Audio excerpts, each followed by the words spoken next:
Bismillahirrahmanirrahim. Jauh pulau dari Malaka pergi haji ke kota Mekah.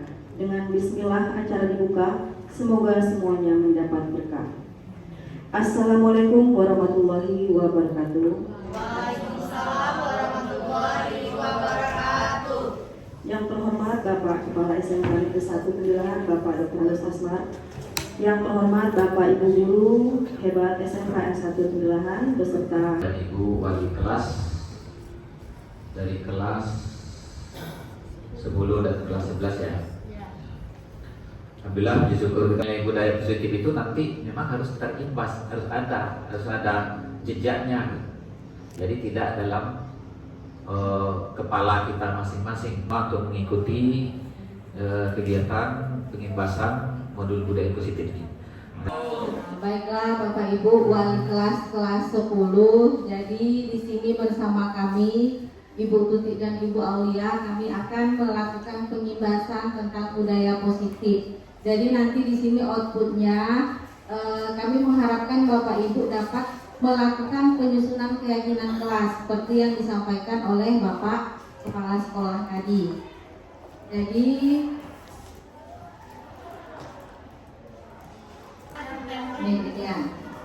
budaya positif di sekolah yaitu nilai-nilai dan kebiasaan-kebiasaan di sekolah yang berpihak pada peserta didik agar mereka dapat berkembang menjadi pribadi yang kritis, hormat dan bertanggung jawab. Di sini kita lihat ada gambar di samping.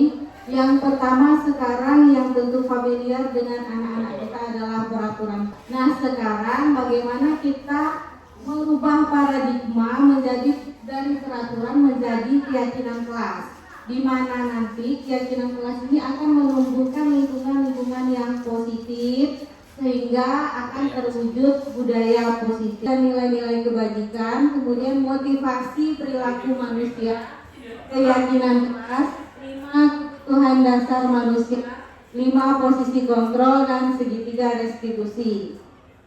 Oke, begitu ya Pak Anto ya.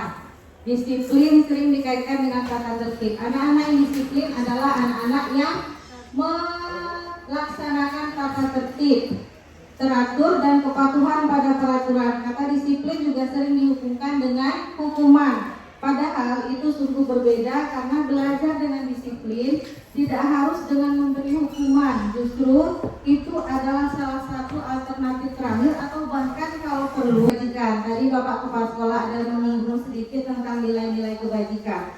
Jadi nilai-nilai kebajikan itu adalah sifat-sifat positif manusia yang merupakan tujuan mulia yang ingin dicapai setiap individu. Nilai-nilai baik yang bersifat universal dan disepakati bersama. Jadi nilai-nilai kebajikan yang tidak memandang suku, agama, usia, ya, dan disepakati bersama. Kalau dalam pendidikan itu tujuan pendidikan nasional kita adalah mewujudkan peserta didik yang memiliki karakter profil pelajar Pancasila. Jadi profil pelajar Pancasila adalah salah satu dari nilai-nilai kebajikan, dimana masuk ke motivasi perilaku manusia. Jadi motivasi perilaku manusia itu ada motivasi eksternal dan internal. Kalau eksternal itu adalah yang datang dari luar. Contohnya manusia berperilaku atau peserta didik kita berperilaku, mereka berdisiplin karena menghindari ketidaknyamanan atau hukuman atau dari rasa sakit. Atau yang kedua untuk mendapatkan imbalan atau penghargaan dari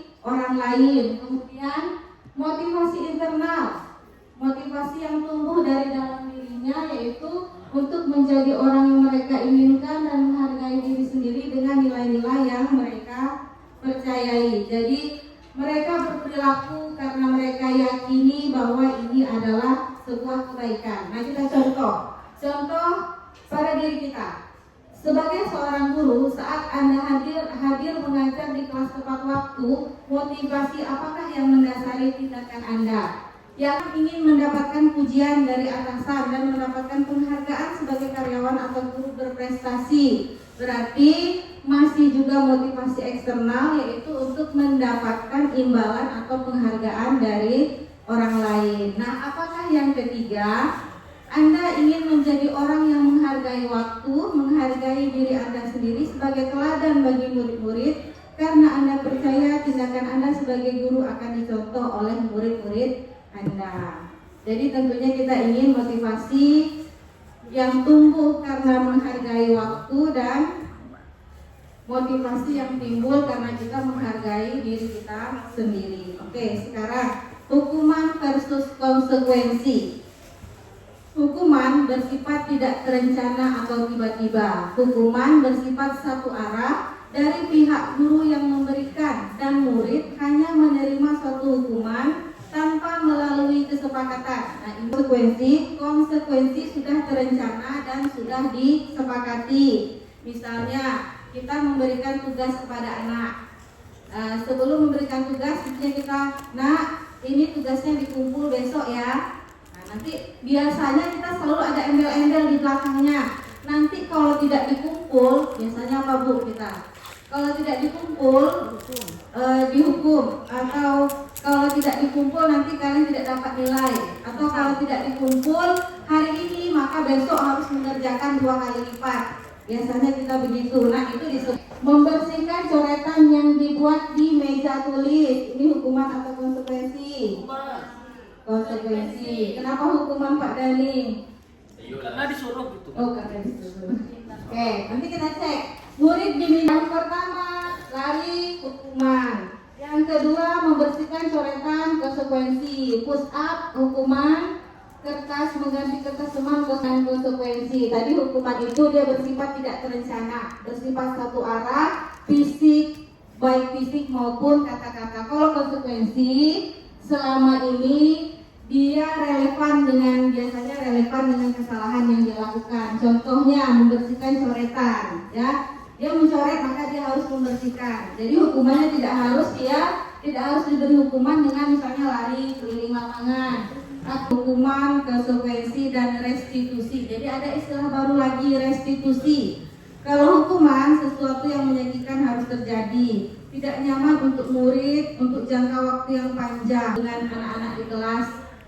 Jadi katanya kalau sudah tamat sekolah itu mereka merasa merdeka dari peraturan dan hukuman. Kemudian tidak nyaman untuk anak dalam jangka waktu yang panjang karena masa sekolah ini adalah masa-masa ketika kemampuan otaknya meningkat dan itu akan terekam bahkan sampai di mereka tua. Bapak Ibu ada yang pernah dihukum waktu di sekolah? Pernah. Masih ingat sampai sekarang kan? Masih ingat sama gurunya kan? Karena saya pengalaman pribadi juga seperti ini. Perbedaan. Contoh, murid sering tidak mengerjakan PR. Kalau kita menerapkan hukuman, maka misalnya dengan guru menghukum murid hormat bendera selama 10 menit. Kalau konsekuensi, misalnya kita mengerjakan PR saat istirahat atau dikerjakan sebanyak berkali lipat. Ya, mungkin kita pernah melaksanakan ini. Kalau tidak antar hari ini, kita hari ini suruh anak mengerjakan 10 soal di halaman ini. Kalau tidak diantar besok, maka kalian harus mengerjakan sebanyak 20 soal. Kita sering seperti itu. Kemudian kalau restitusi, guru menanyakan keyakinan kelas atau dirinya untuk membantu murid. Jadi di sini mengetahui ini sering memberikan penghargaan kepada anak dengan mengharapkan bahwa anak menjadi bermotivasi dalam belajar. Ya, contohnya kalian nanti kalau bisa menjawab pertanyaan ini, ibu kasih coklat atau ibu kasih duit, ya kadang sering gitu. Dan ternyata itu juga tidak efektif. Kembali ke motivasi perilaku manusia tadi, berarti masih motivasi eksternal. Efeknya pengaruh jangka pendek dan jangka panjang, penghargaan tidak efektif, merusak hubungan. Kemudian mengurangi ketepatan, karena tadi fokusnya sudah tidak lagi mengerjakan soal, tapi fokusnya adalah mendapatkan penghargaan, mendapatkan hadiah yang dijanjikan. Keyakinan kelas, inilah sasarannya. Mengapa keyakinan kelas, mengapa bukan peraturan kelas? Tadi Bapak sedikit bercerita tentang keselamatan.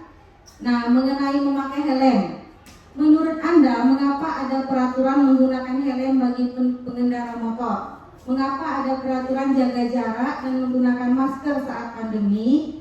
Nah, jawabannya tentu karena demi keselamatan. Jadi, nah ini peraturan.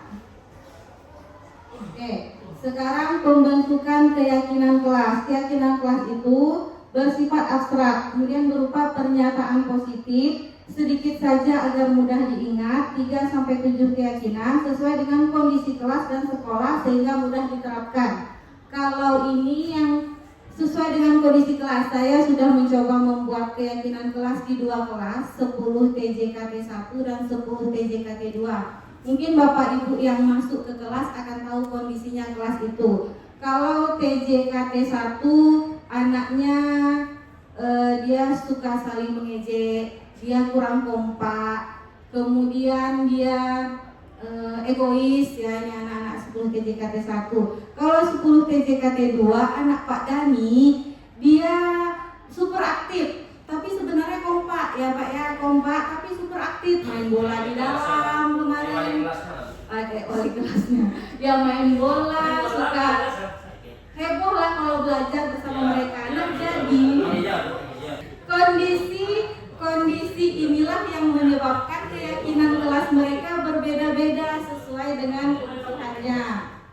Kemudian semua warga kelas atau sekolah dilibatkan. Nah beda ya ketika peraturan. Kalau peraturan itu dibuat, misalnya peraturan sekolah dibuat oleh sekolah. Ya selama ini kita belum pernah melibatkan murid atau bahkan guru-guru. Mungkin yang terlibat hanya pihak-pihak yang terkait. Tapi kalau keyakinan kelas itu semua dilibatkan. Setiap anak berhak untuk menyampaikan usul atau saran mengenai peraturan yang ingin mereka tetapkan di kelas. Ini cara membuat keyakinan kelas. Yang pertama, guru memberikan pemahaman tentang peraturan. Jadi kita berikan dulu mereka pemahaman tentang peraturan, kemudian ada dialog antara guru dan murid, kenapa sih mereka ingin peraturan ini atau apa pentingnya ya. Jadi temannya pun akan tahu, oh ternyata si Malvin ingin kelasnya begini, oh ternyata Rizka kalau di 10 TJKT 2 mungkin ternyata si Faik merasa dia dikucilkan. Ya kan, contohnya seperti itu. Jadi kita tahu, anak jadi tahu suara hati kawannya, kita pun jadi tahu keinginan anak. Kemudian itulah yang kita tuntun mereka merubah menjadi kalimat yang positif. Misalnya, tidak dituju semua dibuat, lalu kita sepakati bersama, oke, hari ini kita sepakati bahwa inilah nilai-nilai keyakinan yang akan kita terapkan di kelas. Setelah disepakati baru kita tuangkan di kelas menjadi poster dan dipajang di kelas. Nah ini contoh. Tahapan pada membuat memahami peraturan, kemudian ini tahapan mereka menuliskan peraturannya satu-satu ke depan. Setelah itu diulas bersama. Nah guru setelah diulas, guru menuntun murid untuk mengubah peraturan menjadi kata-kata positif. Kalau ingin menyimaknya boleh menyusun keyakinan kelasnya. Jadi tadi langkah-langkahnya dari mereka menyusun peraturan, disepakati peraturan yang ditetapkan, kemudian mengubah menjadi kata-kata yang positif. Setelah kata-kata positif baru memilih nilai-nilai keyakinan yang dituju menjadi poster dan dipajang di kelas. Memang disepakati mereka menandatangani. Setelah dipajang mereka menandatangani bersama supaya diingat kembali apa hasil dari keyakinan kelas yang telah mereka buat. Tawa buka mulut 3 kali, hahaha. Tawa buka mulut 2 kali, hahaha. Tertawa buka mulut 1 kali, tertawa buka mulut tanpa suara. Kebutuhan dasar juga. Jadi kita makhluk hidup ini perlu bahagia, yaitu kesenangan. Jadi kesenangan merupakan kebutuhan dasar dari manusia. Jadi kebutuhan dasar manusia menurut Dr. William tadi ada 5. Yang pertama kebutuhan dasar, kebutuhan bertahan hidup, kebutuhan kasih sayang dan rasa cinta atau rasa diterima. Terus betul? Betul. Bila mereka tidak bisa mendapatkan kebutuhan dengan cara positif, mereka bisa melanggar aturan dan melakukan hal yang tidak sesuai dengan nilai kebajikan.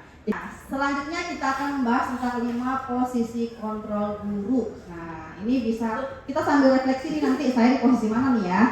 Restitusi adalah proses menciptakan kondisi bagi murid untuk memperbaiki kesalahan mereka. Restitusi juga adalah proses kolaboratif yang mengajarkan murid untuk mencari solusi. Nah, jadi biasanya restitusi adalah perjalanan seorang pendidik agar dapat mengenali dirinya.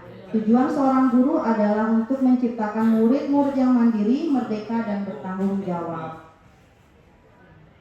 Ini adalah Diane Gosen. Diane Gosen dalam bukunya Restitution Restructuring School Discipline mengemukakan bahwa guru, kita sebagai guru, perlu meninjau kembali penerapan disiplin di ruang-ruang kelas mereka selama ini. Apakah telah efektif, apakah berpusat memerdekakan dan memandirikan murid, bagaimana dan mengapa. Jadi di sini kontrol. Menurut rangkaian riset dan berdasarkan pada teori kontrol dari Dr. William Glasser, Diane Gosen mengembangkan suatu program disiplin positif yang berpusat pada murid dengan pendekatan restitusi.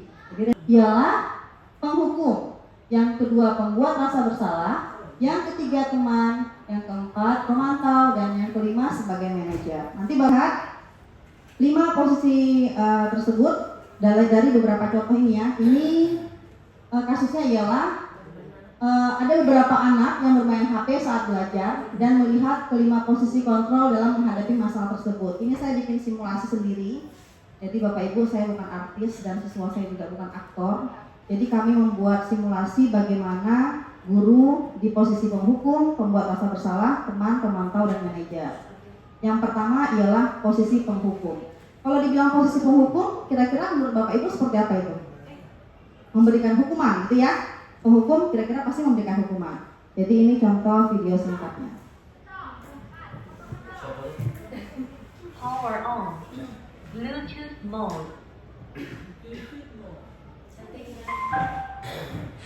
Rizky, sini kamu.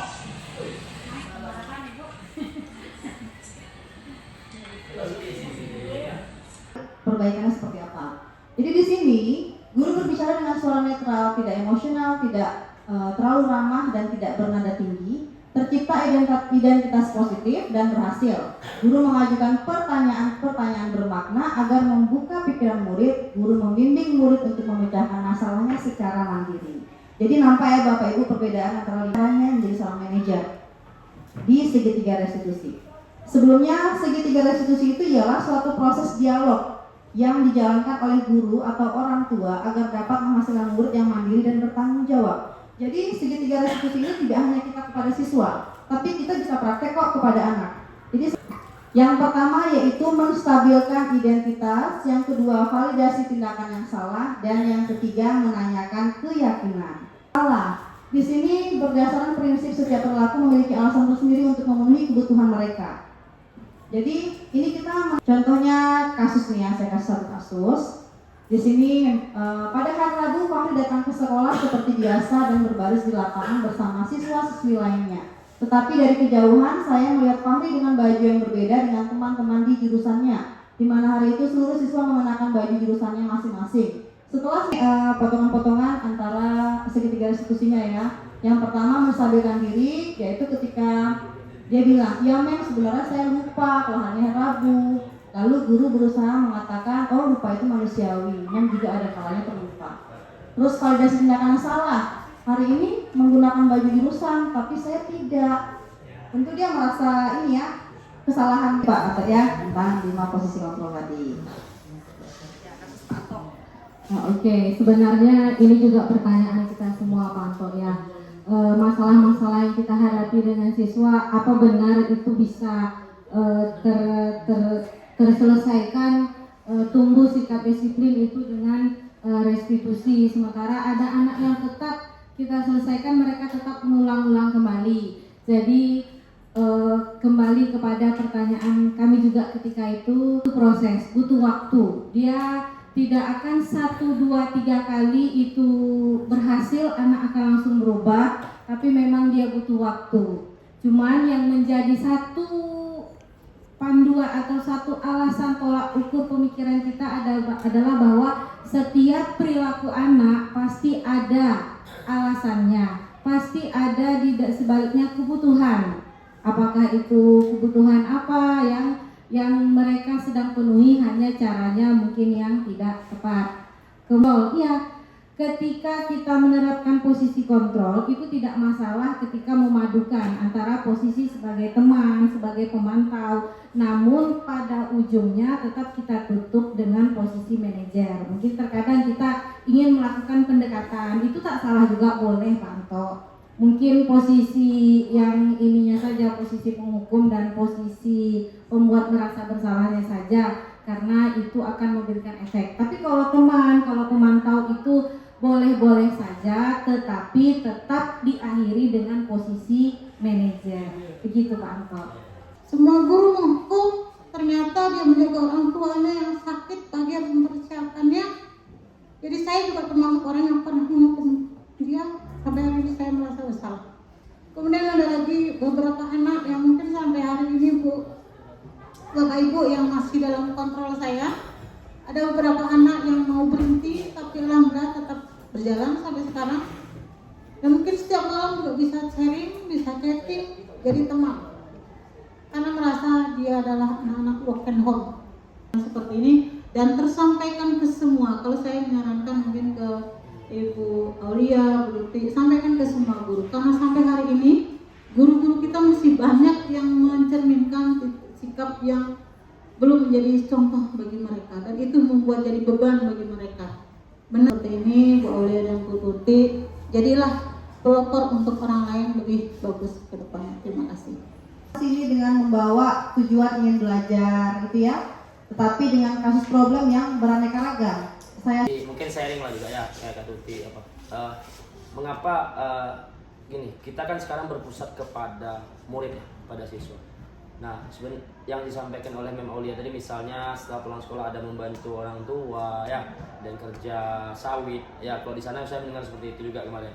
Ada juga. Kalau di sini mungkin Bu, banyak anak kita juga misalnya yang membantu orang tuanya menyetrika baju untuk tetangga. Berarti mamanya itu bekerja. Memang pendekatan itu kepada murid. Nah, yang meningkat karena mereka kurang aktivitas fisiknya.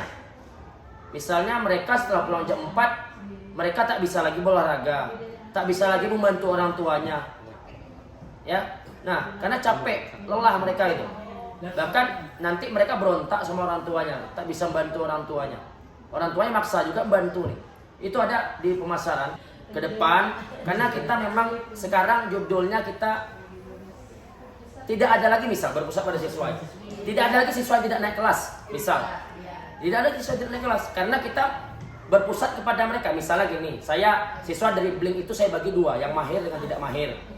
Nah, saya yang mahir bagaimana? Yang mahir saya kasih batasan kun-kun misalnya gini. Kun zigzag atau zigzag. Yang tidak mahir mereka lurus saja dribblingnya, sama ketuntasannya sama.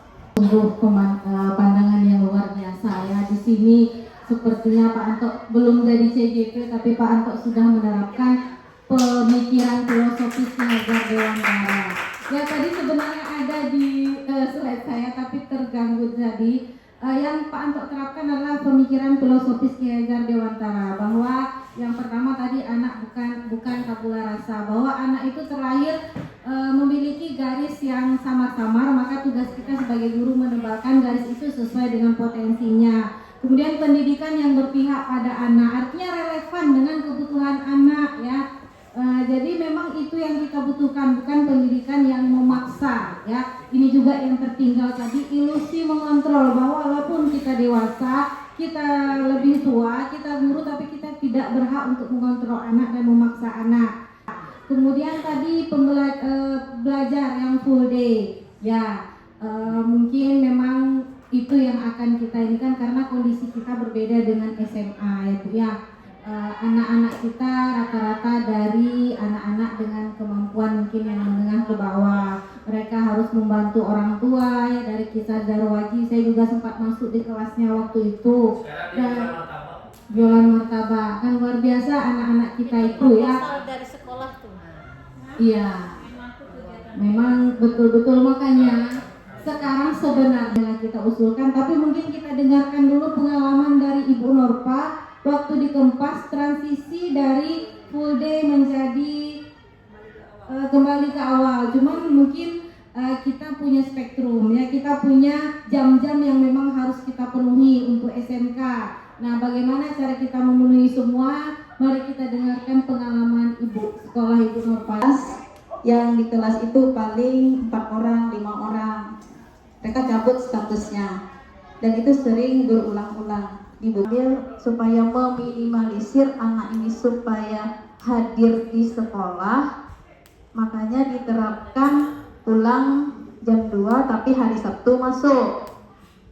Nah, kalau biasanya kan kalau full day kan Sabtu kan tak masuk. Diterapkan lah. Nah, ada beberapa semester lah.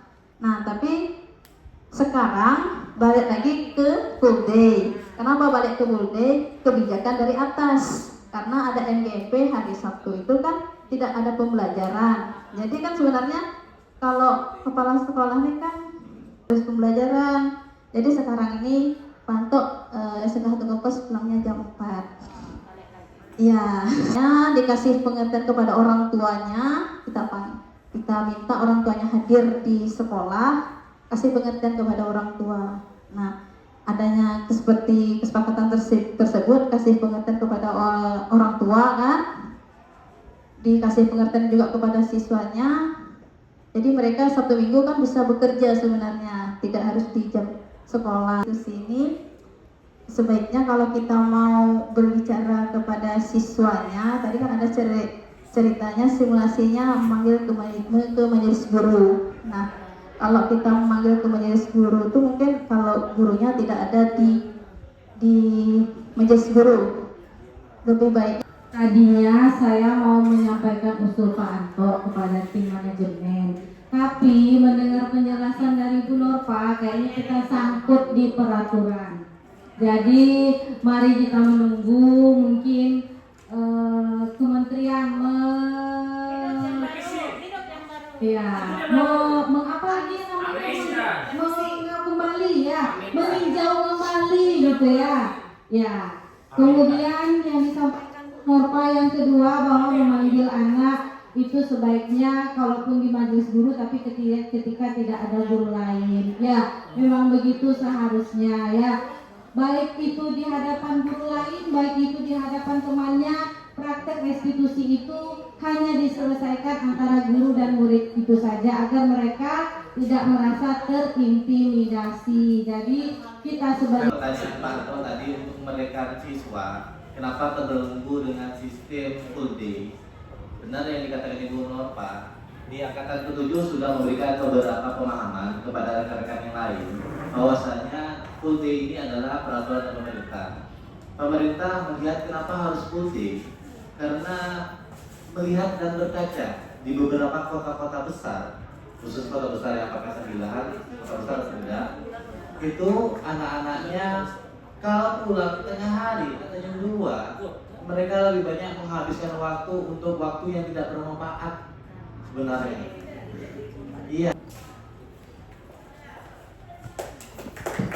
baik itu sharing pengalaman dari GP ya, GP angkatan 7. Semoga Bapak Ibu di sini menyusul dari CGP angkatan 11. Bapak Ibu yang lain ada pertanyaan yang lain?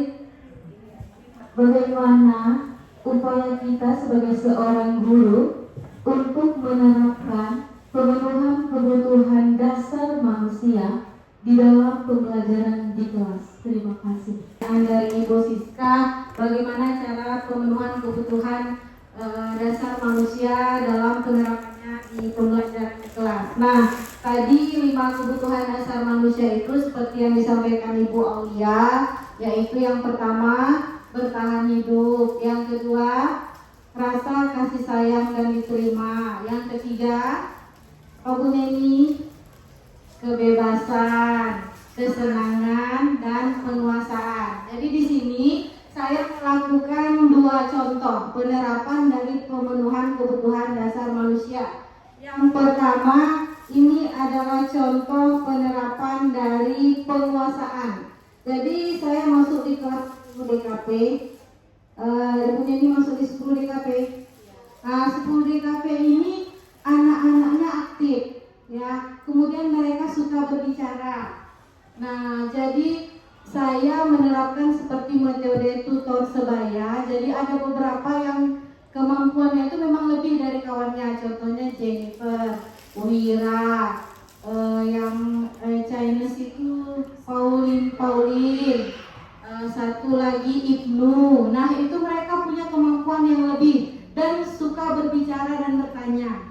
Nah sebagai apresiasi saya mengakui bahwa mereka mampu, saya mengakui bahwa mereka bisa, saya menunjuk mereka ke depan untuk